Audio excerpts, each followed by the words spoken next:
Excellency Dr. RTUK, Minister for Women and Social Welfare, Excellency Ambassador Tesfaye Yilmaz, Ambassador Robert Shepard, dear friends.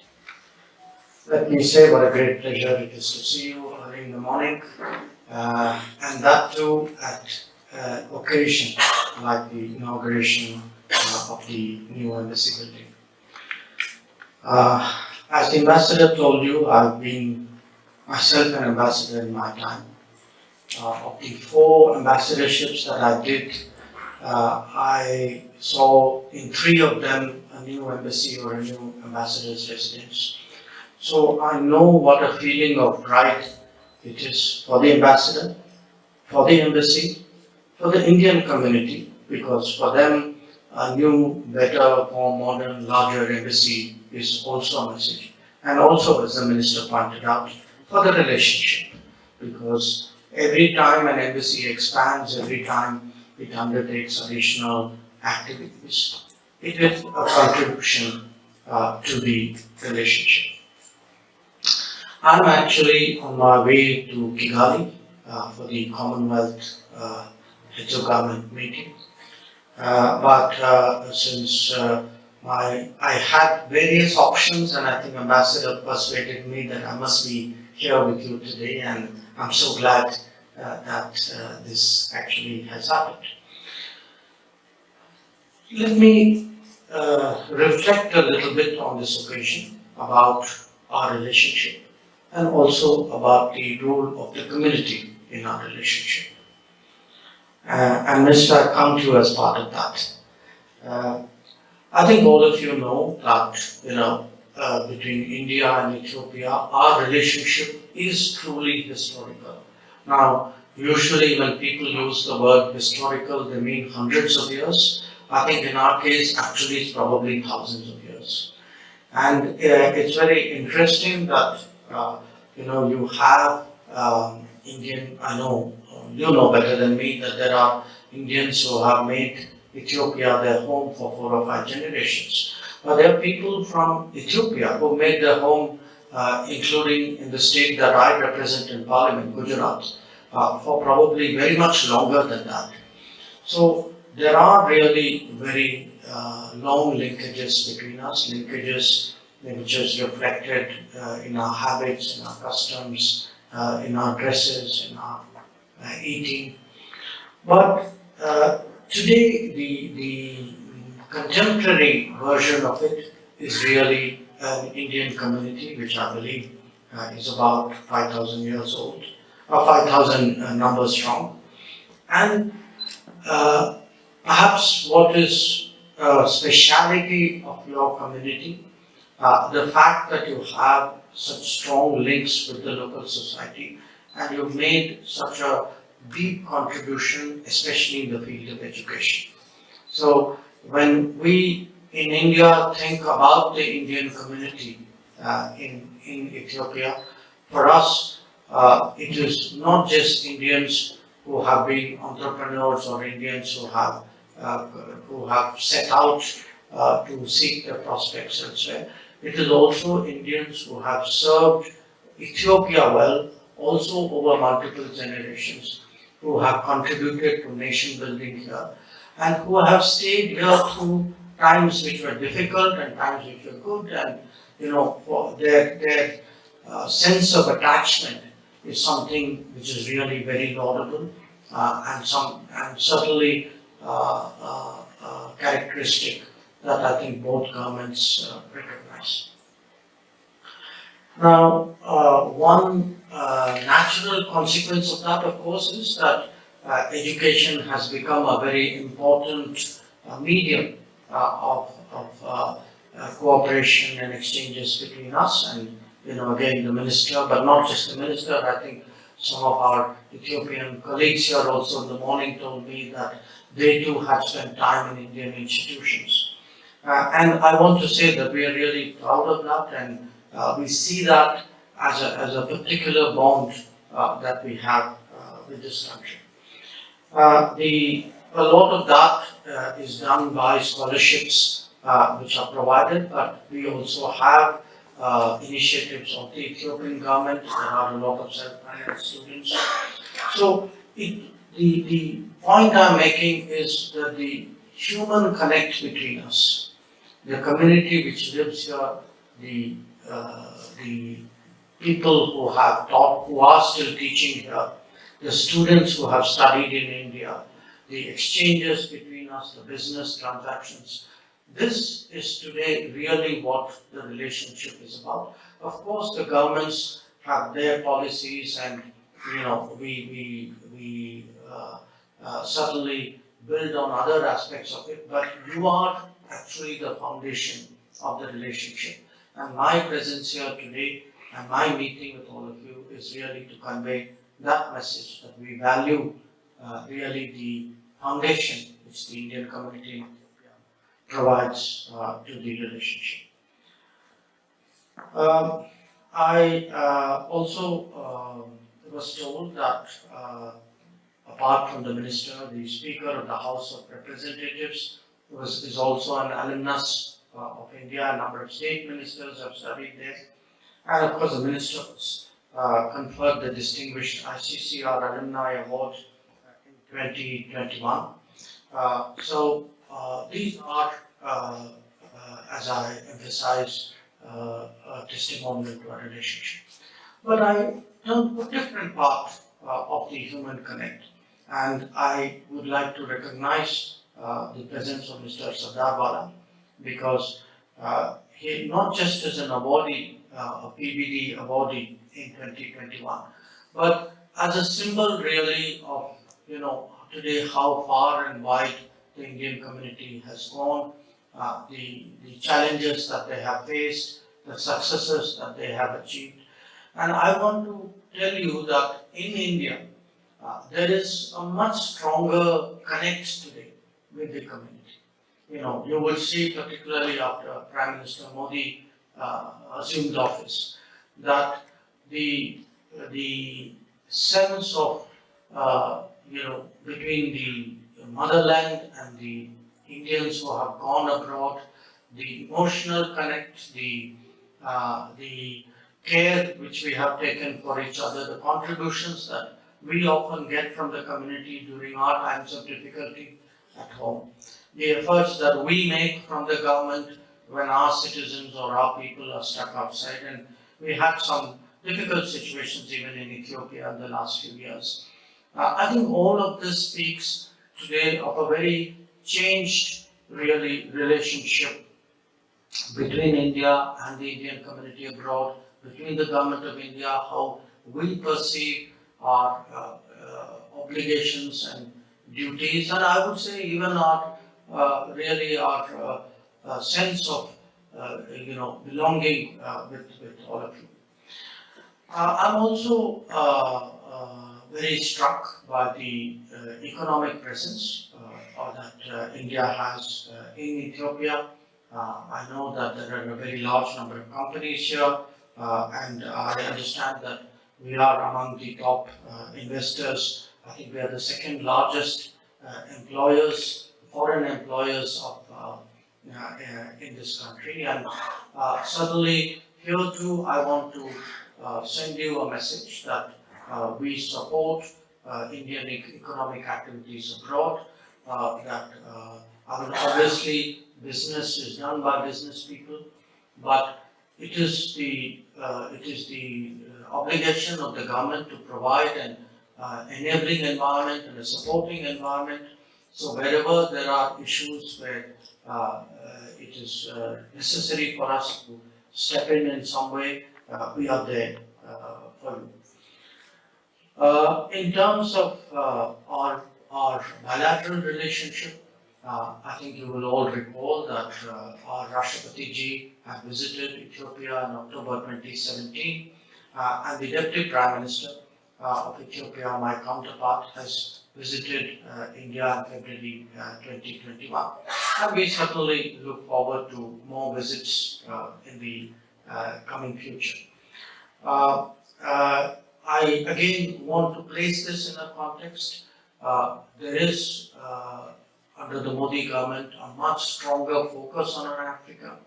In fact, a lot of our new embassies in the last 4 or 5 years have all largely opened up in Africa. Even Kigali, where I'm going to as my next destination, is a very recent embassy that we have opened up.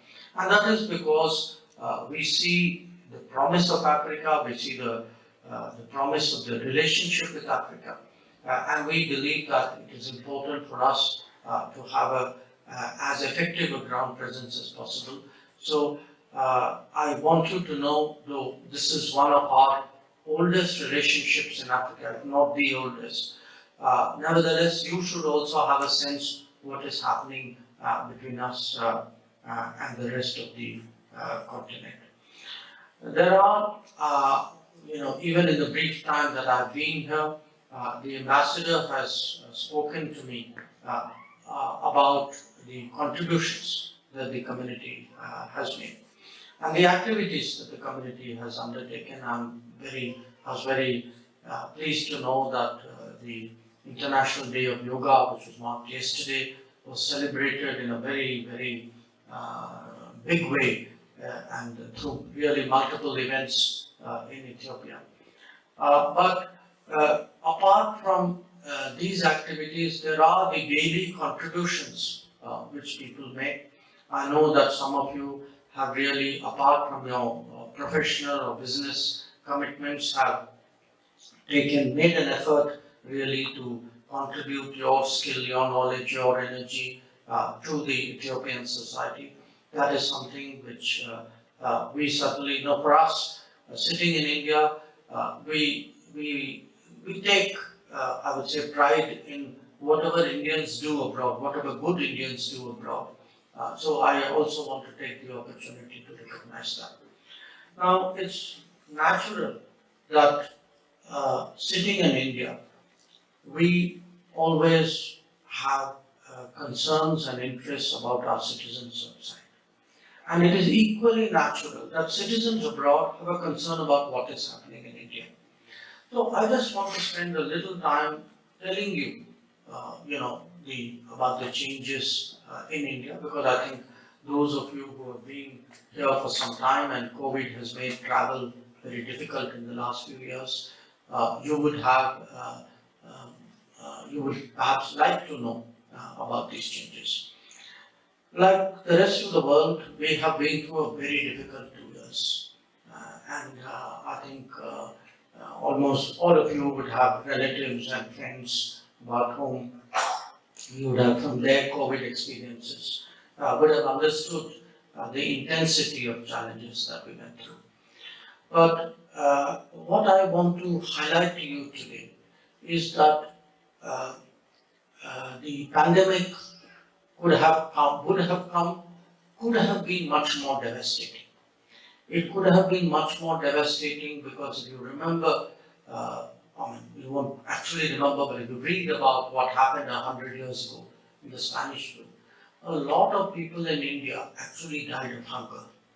So it wasn't only the flu that killed them, it was actually the disruption, the famine which accompanied the flu, which was terrible.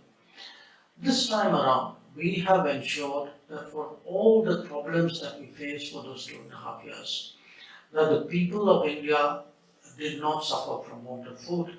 Government actually had a program where about 800 million people, it's almost, I would say 2/3 the size of Africa, were really daily receiving food from the government.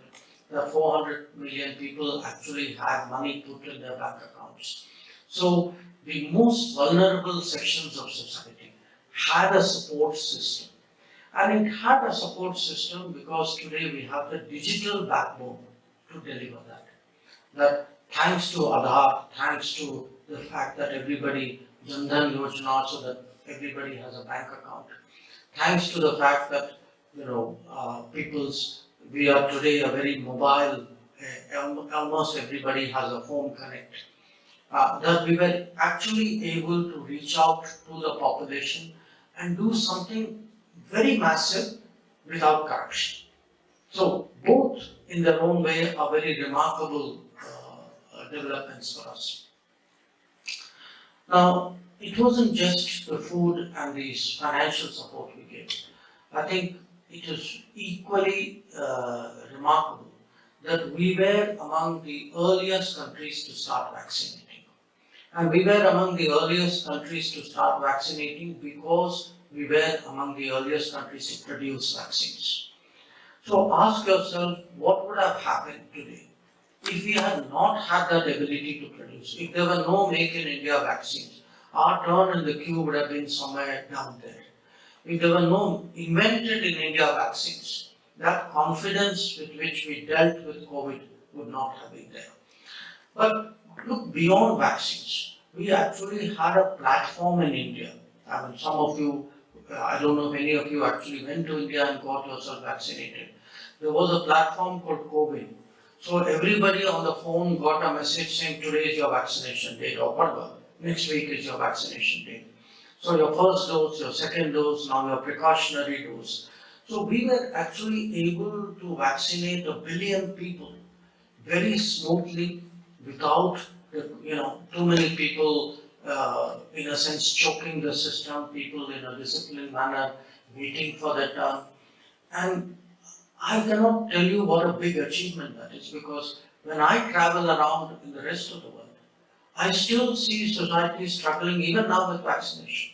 And these are not necessarily developing societies. Even developed societies, many of them, there are countries which have vaccines but have not been able to get the shot in the arm. So this I cite to you as one example. But beyond the pandemic stress, there are other changes in India that you should know about. Changes which today we are, thanks to the government's focus on education, particularly girls' education, and associated programs which make school entry and school retention easier, like creating toilets for girls. We are seeing a big spike in girls' education. We are actually even seeing a big change in the male-female ratio of our society. That is a very consequential social happening. We are seeing a very rapid growth in electrification.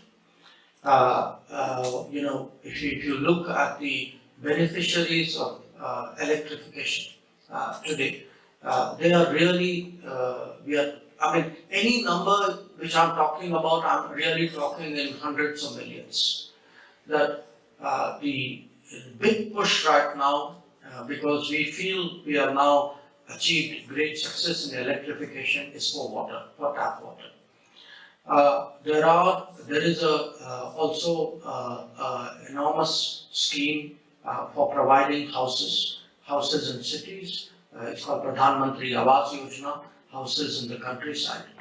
So the India which in a sense today I speak for, is an India whose human resources are getting better, which is educating better, whose health, starting from the time you are born, in fact starting from the time before you are born, when mothers are still expecting, from the time you are expecting, from the time the child is born, to the Poshan Abhiyan, to the initial health support, to the taking the Pradhan Mantri Jan Arogya Yojana, which is today creating a health system across the country. So health is today a big area of change. Education is an area of change. Skills and development are areas of change. There is delivery of services. So the overall picture I want to paint you today is really of a country which is coming out of COVID, which has absorbed all the pain and the challenges of the COVID, but which is very confident about the future. We believe we have handled it even financially. We have not created huge deficits in order to deal with the COVID situation. So this enables us today. We certainly are among the major economies, the one with the strongest growth prospects this year and in the foreseeable future. But at a societal level also, there is a lot that is moving in the right direction. I felt, this is an opportunity for you to hear that direct. So once again, let me just say that it's really been a pleasure today for me to be here at the inauguration of the society, and